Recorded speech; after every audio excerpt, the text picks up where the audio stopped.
All right, and you can kick it off with the first question. Cool. Yeah. So first question was from one of our members in the lower chats. He was asking, what's the ideal risk percentage for an A plus setup? Oh God. Your mic is not working again, sir. Oh my. Ben, what do you have to say? Let me lose the. Oh, All right. I'm on speaker. I'm on old school speaker. Can you hear me? yeah, now you're good. All right. I'm gonna have to speak up here. So I mean, when you're starting off, your first few years, you want to max out at 1% risk if it's an A plus setup. You really don't want to be in your account more than that. For me, now I'm 9 years in, I'm doing this every day. If I find an absolute A plus setup, which means the market's trending in my direction, I'm looking at a powerful sector that is breaking out in mass, and it's just a perfect bull flag, maybe an earnings flag. This company just had huge growth, things like that. Then I'm gonna risk 2.5% at the most on that. But when you're starting off, when you're still figuring out your style, when you're figuring out what you like, you really shouldn't go more than 1% because the first 2-3 years in the market is really just trial and error. We've been coming off a few years where it's been pretty easy to make money, and we've seen guys do really well their first couple of years. Now I think we're going to go back to that kind of more difficult mode of you gotta pay your time for the market. So right now, definitely 1% max of your account, and that's not position size. That's to your stop. So if my price for something is $100 and my stop is $97, the 1% of my account of the risk is going to be in those $3, that $3 span, not the $100. I don't want 1% of my account. The amount of capital you use per trade, that can be higher. That can be up to 20-25%, but that's only if you have those stops in place so that you can't really get hurt more than that 1% of your account. Mm-hmm. So Trey, just for some of the guys with like the 1% stuff, say it's like $1,000 account. Can you give like that? Okay, you're going to put $1,000 into the name. You're risking. You want to maybe give like that dollar example, just so it might be easy. Right. So in that example, you'd buy three shares for $300 because you only want to risk $10 in the trade, 10 physical dollars, because that'd be 1% of $1,000 account. Mhm. So what you would do is you buy 3 shares at 100 with a stop below 97. So you're risking, $9 and some change there, but you'd be spending $300, which would be a third of your account or 30% of your account. Mhm. So the capital allocation is much different from the risk per trade, the risk per. Yeah, and I think that's the part that people can get tripped up on, because it's like the 1%. It's like, all right, if I have the $1,000, I could see someone saying, well, would that be $10 invested? So that makes a little bit more of a clarification for those that might not pick up some of the stuff you're saying. Yeah. The second part of that question, I guess, is also because he was asking 1% risk of your total account, but also like the actual consolidation range. Like, what is the ideal risk on the actual trade itself, like the game plan? Like, how much is too much risk on a trade where you would wait for it to tighten up, or if you think it's ready to go and you can execute? The difficult part about that is so many names trade so differently. So it's much more relative to the name and the chart. And that's when you have to use a little bit of the eye test. So, we found last year was support buys have been the most profitable setups in the market the past few years.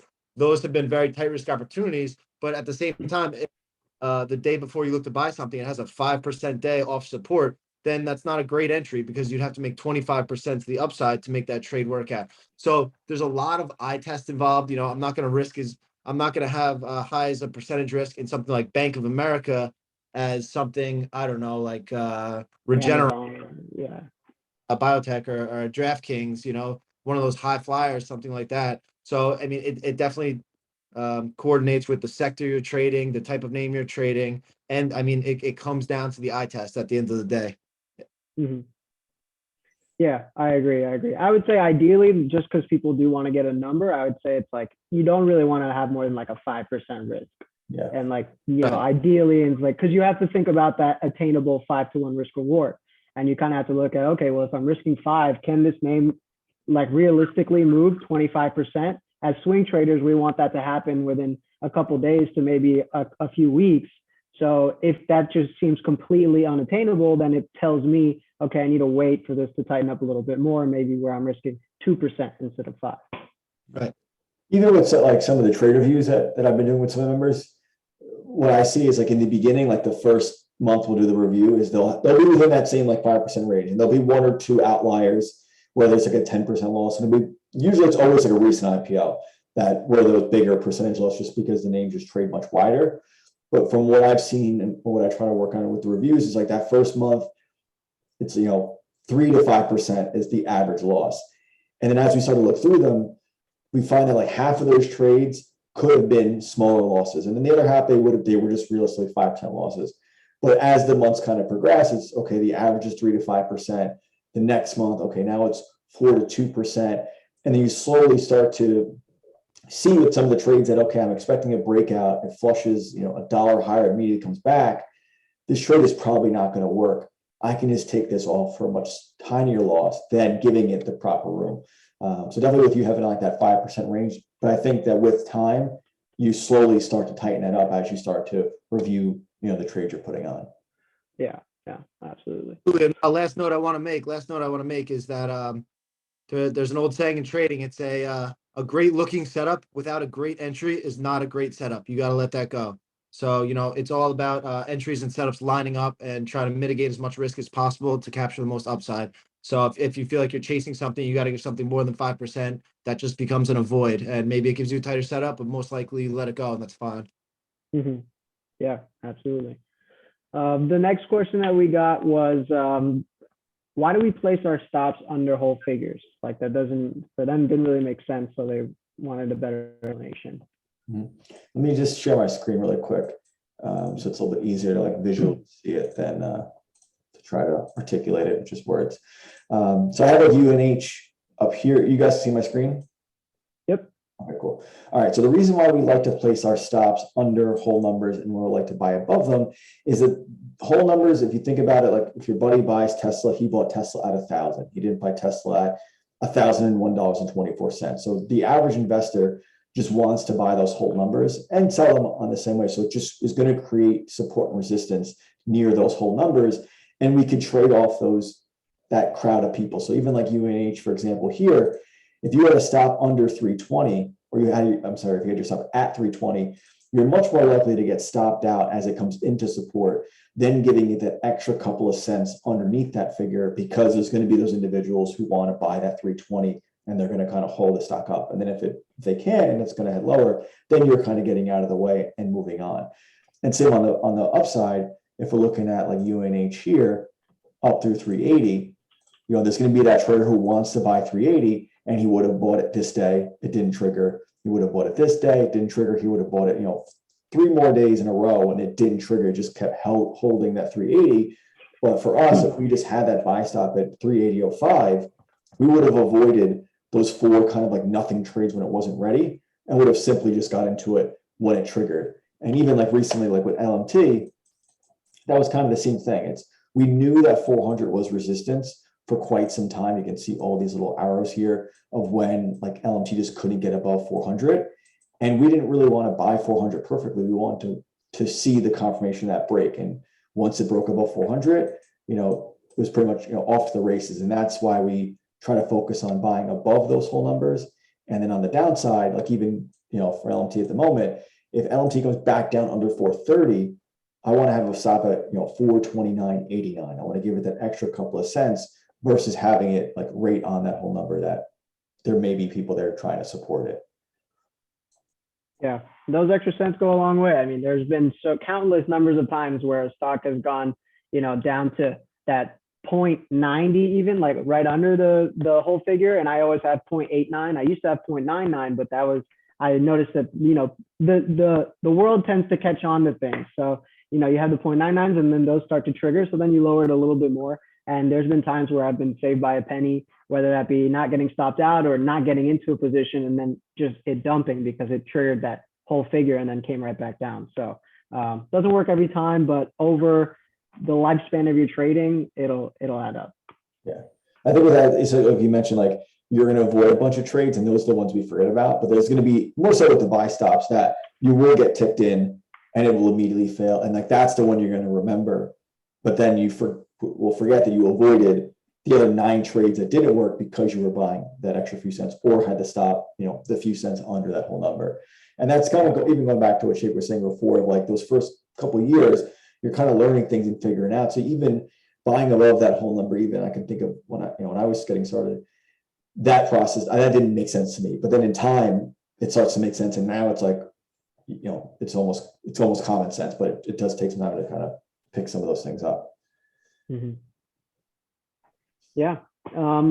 Third question that I got was getting a better understanding of relative strength. Like, what exactly does that look like, and what do we look for exactly, especially right now when the market's going down?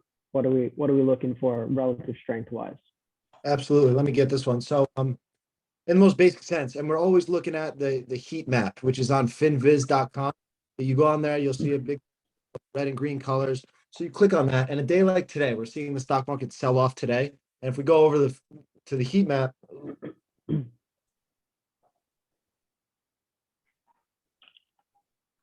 there's not a lot of relative strength out there today, but we can see some in energy. We see some in the defense sector. We see a few healthcare names, Johnson & Johnson, Amgen, Biogen. We see names like that showing green on a red day. Now, energy names are going to work differently than the rest of the market.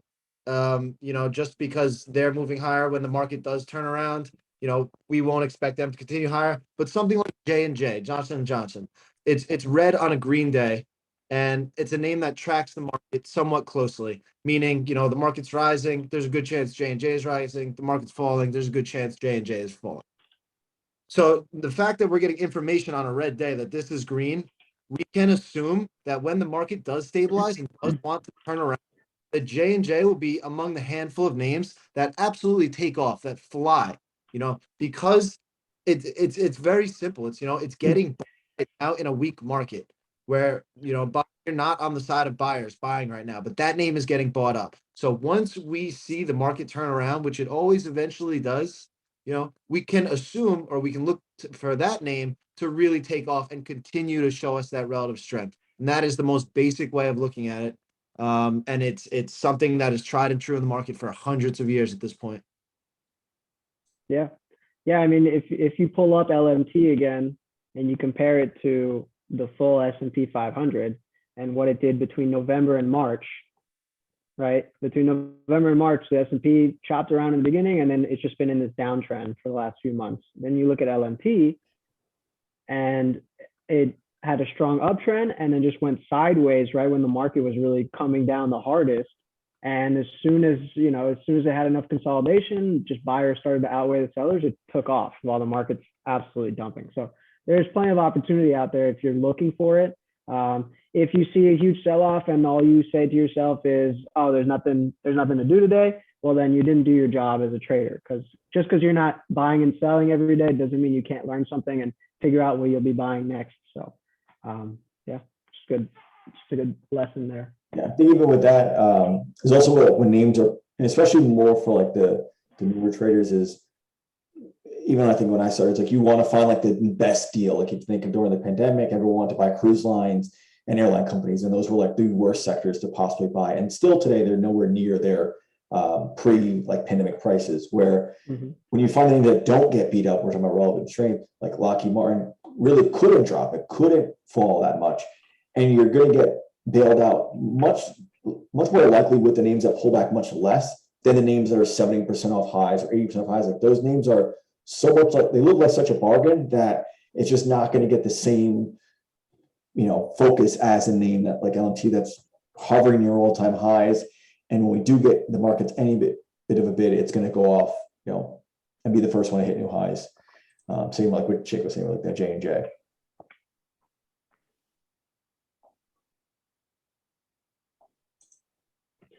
Yeah, exactly. Now I guess we could just kind of give it over to the chat, see if anybody has some questions they want to go over. Lincoln, I see you. Kyle, Tech, George, Mo sprinting out there. Good. George, no questions? Chilling, boys. Yo, what's up, Link? Nope, I'm back to mute. All right. But no one's got any Okay. questions. That's, Can you guys hear me? Yeah, yeah. Shake, if you want to share with the group. So I already know, you know what Ben does during these times where he really exercises his discipline and patience, and he really shares that in the big picture. But Shake, for the active trader, what are some exercises you do on a daily basis to be like, all right, I need to step away from the screen, or, you know, I don't have to be in front of the screen. So what are things that you're doing? You know, basic things, obviously, like exercising that, but I think there's also a lot of power in staying in front of the screen and not clicking any buttons. That's something I've definitely worked on big time this year.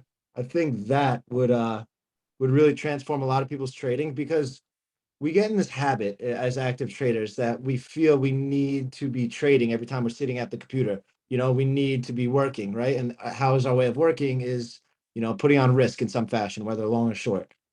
So I found there's a lot of power in sitting here and you know, forcing yourself to not do anything and just gaining information, because that is what's going to lead to your biggest gains. Your biggest winners is just studying what names are doing what, and then waiting for your time when it's just obvious that you need to put on some risk. So as far as exercises, I'll go. I mean, I'll get away from the computer. I'll read a bit. I'll go exercise, things like that. But something I've personally been working on is sitting here and you know, not pressing any buttons and just trying to, you know, consume all the information that the market's giving me. I think that could be really, really helpful to a lot of traders.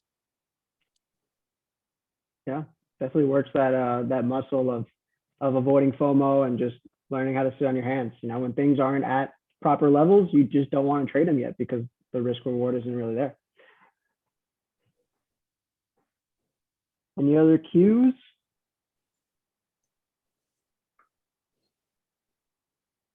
Checking the chat.